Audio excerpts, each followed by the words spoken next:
Okay, imagine riding a roller coaster that literally curses you as you go. First, you're facing forward like a normal ride, then boom, the curse hits and suddenly you're flying backwards. And just when you think you've got it figured out, the Cobra hits you with its final curse, and now you're spinning out of control.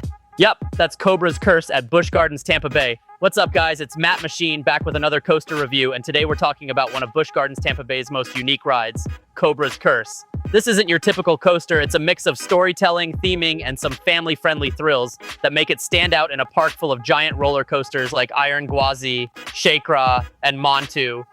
Let's start with the theme because honestly, Busch Gardens nailed it. The whole idea is that you've entered this excavation site where workers uncovered this massive snake idol, the giant cobra head.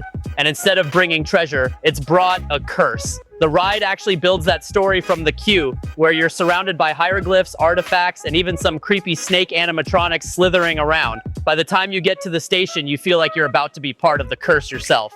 So here's how the coaster works. It's made by Mack Rides, the same company behind some of the best spinning coasters in the world.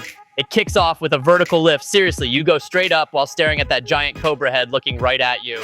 Once you crest the top, you're off into the first part of the ride facing forward. That's curse number one. Pretty standard coaster stuff. Smooth turns, little pops of speed. But then curse number two hits. The train automatically rotates, and suddenly you're facing backwards. That changes everything. Now you're flying down drops and around corners with no idea where you're heading. And just when you're starting to get used to that, the final curse hits. The train unlocks and starts spinning. This is where the ride becomes completely unpredictable.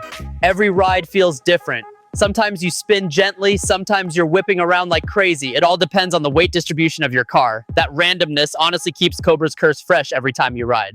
Now let's talk about how I personally feel about it. Cobra's Curse isn't the biggest or fastest coaster at Busch Gardens Tampa Bay, but it doesn't need to be.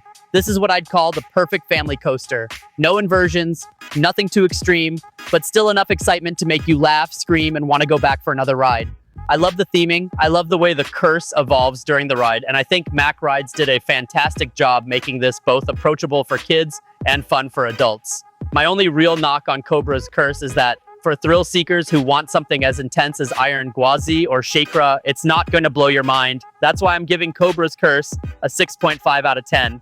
Still a very fun coaster, still worth riding every time you're at Busch Gardens, but not quite top tier when it comes to thrills. But now I want to hear from you. Have you ridden Cobra's Curse at Busch Gardens, Tampa Bay? Did you love the spinning chaos, or did you think it was a little too tame compared to the park's bigger rides? Drop your thoughts in the comments. I read every single one. If you enjoyed this review, make sure to hit that like button, subscribe to Matt Machine for more roller coaster content, and turn on notifications so you don't miss my next video. Thanks for watching, and until next time, don't let the Cobra curse you.